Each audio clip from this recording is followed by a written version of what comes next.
নমস্কার বন্ধুরা, intelligence tutorial Bangla চ্যানেলে তোমাদের স্বাগতম। নতুন সরকার আসার সাথে সাথে লক্ষ্মীর ভাণ্ডারের পরিবর্তে অন্নপূর্ণা ভাণ্ডার প্রকল্প চালু। এবার এই অন্নপূর্ণা ভাণ্ডার প্রকল্পের জন্য কারা কারা আবেদন করবে, কি কি তোমাদের আবেদন করার জন্য ডকুমেন্টস লাগবে, কিভাবে তোমরা ফর্ম ফিল আপ করবে, প্রত্যেকটি তথ্য থাকবে। এখানে বলে রাখি, তোমরা যেরকম অফলাইনে আবেদন করতে পারো, অনলাইনেও আবেদন করতে পারবে। ঠিক আছে, দুই রকমের মাধ্যমেই এখানে থাকবে আবেদন করার পদ্ধতি, এক অনলাইনে, দ্বিতীয়ত অফলাইনে। আজকের ভিডিওর মাধ্যমে একদম এ টু জেড তথ্য তোমাদের কাছে প্রোভাইড করব। অন্নপূর্ণা ভাণ্ডার ফর্ম ফিল আপ করতে গেলে তোমাদের কি কি ডকুমেন্টস লাগবে, কিভাবে তোমরা ফর্ম ফিল আপ করবে, কি কি ক্রাইটেরিয়া ফুলফিল করলে তোমরা আবেদন করতে পারবে, সম্পূর্ণ তথ্য থাকবে এই ভিডিওর মাধ্যমে। ভিডিওটি দেখার পর তোমরা নিজেরাই বুঝে যাবে যে কারা কারা এই অন্নপূর্ণা ভাণ্ডারের জন্য যোগ্য এবং কারা কারা এই অন্নপূর্ণা ভাণ্ডারের জন্য যোগ্য নন। ঠিক আছে, তো চলো ভিডিওটি শুরু করছি। আর এই রকম গুরুত্বপূর্ণ তথ্য পাওয়ার জন্য কি করতে হবে, চ্যানেলটিকে এখনই সাবস্ক্রাইব করতে হবে, বেল আইকনটিকে অল করে রাখতে হবে। ওকে, আচ্ছা, তো প্রথমে তোমাদের একটি ওভারভিউ দিয়ে দিই, যেটা হলো যে অন্নপূর্ণা ভাণ্ডার কাদের জন্য। অন্নপূর্ণা ভাণ্ডার হচ্ছে যে ওমানদের জন্য, অর্থাৎ মহিলা প্রার্থীদের জন্যই হচ্ছে অন্নপূর্ণা ভাণ্ডার। যে অন্নপূর্ণা ভাণ্ডারে যে স্কিম, এটা হলো স্টেট ওয়েস্ট বেঙ্গলের যারা বাসিন্দা তারাই কিন্তু অ্যাপ্লাই করতে পারবে।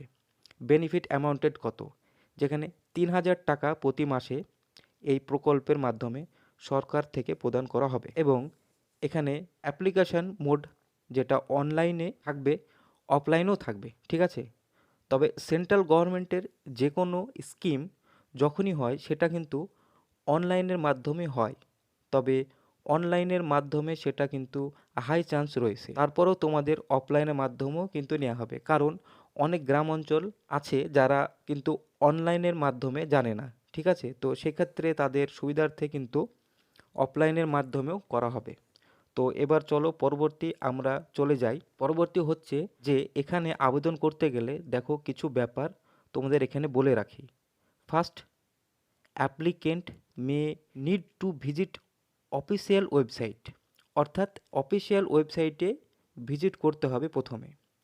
তোমাদের যখন অনলাইনে আবেদন করবে, দেখো এখানে অ্যাপ্লাই প্রসেস, যখন তুমি অনলাইন আবেদন করবে, অনলাইন আবেদন করার জন্য অফিসিয়াল ওয়েবসাইটে ভিজিট করতে হবে। সেই অফিসিয়াল ওয়েবসাইটে লেখা থাকবে অন্নপূর্ণা ভাণ্ডার, যেখানে ভিজিট করে তোমাদের এনরোল করতে হবে। ঠিক আছে, এবং আফটার এনরোলমেন্ট, যখন তোমার এনরোলমেন্ট নাম্বার তুমি পেয়ে যাবে, এনরোলমেন্ট হয়ে যাবে, they can open the application form, তুমি অ্যাপ্লিকেশন ফর্মটা ওপেন করতে পারবে যখনই তুমি। এবং সেই অ্যাপ্লিকেশন ফর্মে তোমাদের সম্পূর্ণ ডিটেলসগুলো কেয়ারফুলিভাবে ফিল আপ করতে হবে, যেখানে তোমাদের পার্সোনাল ডিটেলস, যেমন এখানে কিছু 5টা 6টা কোটেশান রয়েছে। যেমন রেজিস্টার ইউজিং মোবাইল নাম্বার, তোমার একটা মোবাইল নাম্বার প্রয়োজন এখানে। দ্বিতীয়ত, ওপেন অ্যাপ্লিকেশান, যখন তুমি তোমার এনরোলমেন্ট নাম্বারটা পেয়ে যাবেন, তারপরে তুমি তোমার এনরোলমেন্ট নাম্বারটা দিয়ে অ্যাপ্লিকেশন ফর্মটিকে ওপেন করবে। Fill personal and bank details, এখানে তুমি তোমার পার্সোনাল ডিটেলস, যেমন তোমার নাম, তোমার অ্যাড্রেস, তোমার জেন্ডার, এগুলো তোমাকে ফিল করতে হবে। তার সঙ্গে তোমাকে ভ্যালিড ব্যাঙ্ক অ্যাকাউন্ট দিতে হবে উইথ ডিবিটি লিঙ্ক, তার সঙ্গে ডিবিটি যেন লিঙ্ক থাকে, কেননা সেন্ট্রাল গভর্নমেন্টের যত স্কিমের টাকা সমস্ত ডিবিটির মাধ্যমে প্রোভাইড করানো হয়। ঠিক আছে, তো তারপরে নেক্সট স্টেপ হচ্ছে 5 নম্বর, এখানে খেয়াল করো, আপলোড রিকোয়ার্ড ডকুমেন্টস। যতগুলো ডকুমেন্টসের এখানে, সেই ব্যাপারে আমি পরবর্তীতে আসছি কি কি ডকুমেন্টস তোমাদের লাগবে। যতগুলো ডকুমেন্টসের কথা বলবে সেগুলোকে তোমাকে স্ক্যান করতে হবে, স্ক্যান করার পর তোমাকে এক এক করে আপলোডিং করতে হবে তোমার ফর্মের সঙ্গে। 6, submit the form, last stage হচ্ছে ফর্মটিকে সাবমিট করানো যাবে। ঠিক আছে, তো এই হচ্ছে অ্যাপ্লিকেশান করার যে প্রসেস সেটা তোমাদেরকে বুঝিয়ে দিলাম, আশা করি তোমরা বুঝতে পেরেছো। তো এবার দেখো অফলাইনে প্রসেস। এখানে দেখো অনলাইন হয়ে গেল, এবার হচ্ছে অফলাইনে প্রসেসটা কি বলছে দেখো, দেখে নাও। বলছে অফলাইনে process applicant may visit local camp or office, অর্থাৎ বিভিন্ন ব্লকে ব্লকে কিন্তু ক্যাম্প বসবে। সেই লোকাল ক্যাম্প থেকেও তুমি অফলাইনে ফর্মটি নিয়ে পরবর্তী এবং সেই ফর্মটিকে তোমাদের কালেক্ট করতে হবে, অন্নপূর্ণা ভাণ্ডার ফর্ম, এবং তুমি তোমার প্রয়োজনীয় ডকুমেন্ট সহ সেটাকে সাবমিট করতে পারবে, সেই লোকাল ক্যাম্পে গিয়ে তুমি জমা করতে পারবে। ঠিক আছে, তো এখানে তোমাদের বুঝিয়ে দিলাম যে অনলাইনে কিভাবে ফিল আপ করতে হবে আর অফলাইনে কিভাবে ফিল আপ করতে হবে, সবই কিন্তু তোমাদের বুঝিয়ে দেওয়া হলো। এবার হচ্ছে যে তোমাদের এখানে ক্রাইটেরিয়া, এলিজিবিলিটি ক্রাইটেরিয়া কী কী প্রয়োজন দেখো, এক এক করে সম্পূর্ণ বলছি। প্রথমে দেখো তোমাদের ক্রাইটেরিয়া কী কী চেয়েছে। অন্নপূর্ণা ভাণ্ডার এলিজিবিলিটি ক্রাইটেরিয়া দেখতে পাচ্ছ এখানে। তো চলো এই ক্রাইটেরিয়াগুলোকে আলোচনা করে নেয়। Applicant must B a woman, applicant অবশ্যই মহিলা হতে হবে, 1 নম্বর ক্রাইটেরিয়া, এটা ছাড়া হবে না। ঠিক আছে, দ্বিতীয়ত রেসিডেন্স অফ ওয়েস্ট বেঙ্গল, অর্থাৎ স্থায়ী বাসিন্দা হতে হবে পশ্চিমবাংলায়, এটা মাস্ট দরকার, এটা তুমি দেখতে পারো। রেসিডেন্ট স্থায়ী বাসিন্দা হতে হবে পশ্চিমবাংলার। ঠিক আছে, 3 নম্বর ইনকাম উইদিন লিমিট, আয় নির্দিষ্ট সীমার মধ্যে হতে হবে। এখানে আমরা এখনও সার্কুলারটা হাতে পাইনি, অন্নপূর্ণা ভাণ্ডার যে সার্কুলার আছে সেটা এখনও হাতে পাওয়া যায়নি। তো যখন সার্কুলার বেরোবে, যখন ওয়েবসাইটে লঞ্চ করবে ক্রাইটেরিয়া, তখন একটা নির্দিষ্ট পরিমাণে অ্যামাউন্ট হয়তো বেঁধে দিতে পারে, যে 1 লাখ কি 50,000 কি 30,000 এরকম কিছু একটা হতে পারে। আর তার সঙ্গে ইনকাম যে সার্টিফিকেটটা আছে, ঠিক আছে, ইনকাম যে সার্টিফিকেট সেটা কিন্তু লাগতে পারে, বা ইনকাম সার্টিফিকেটটা লাগবে। ঠিক আছে, তো এটা ভালো করে দেখে রাখো, কারণ এটা ইনকাম সার্টিফিকেটটা কিন্তু লাগবে।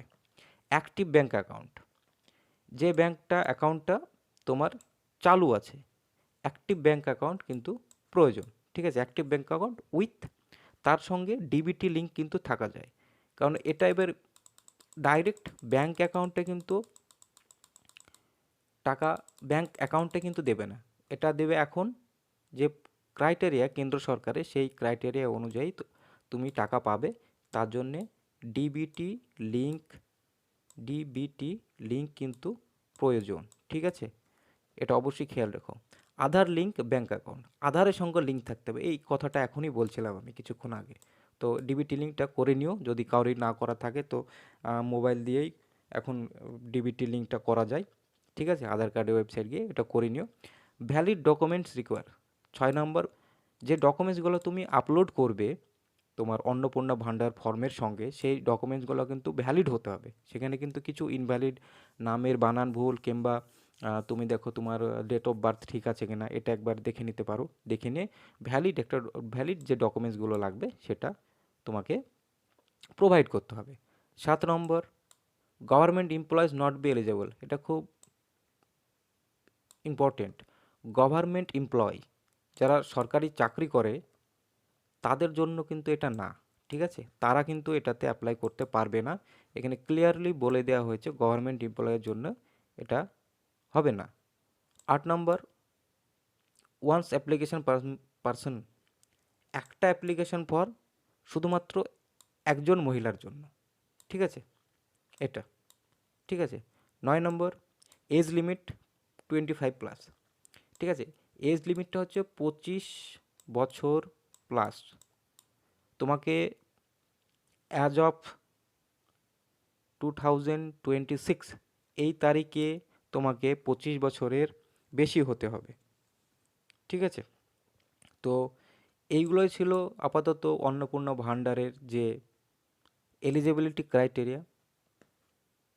ঠিক আছে, সেগুলো তোমাকে এক এক করে তোমরা বুঝতে পেরেছো আশা করি।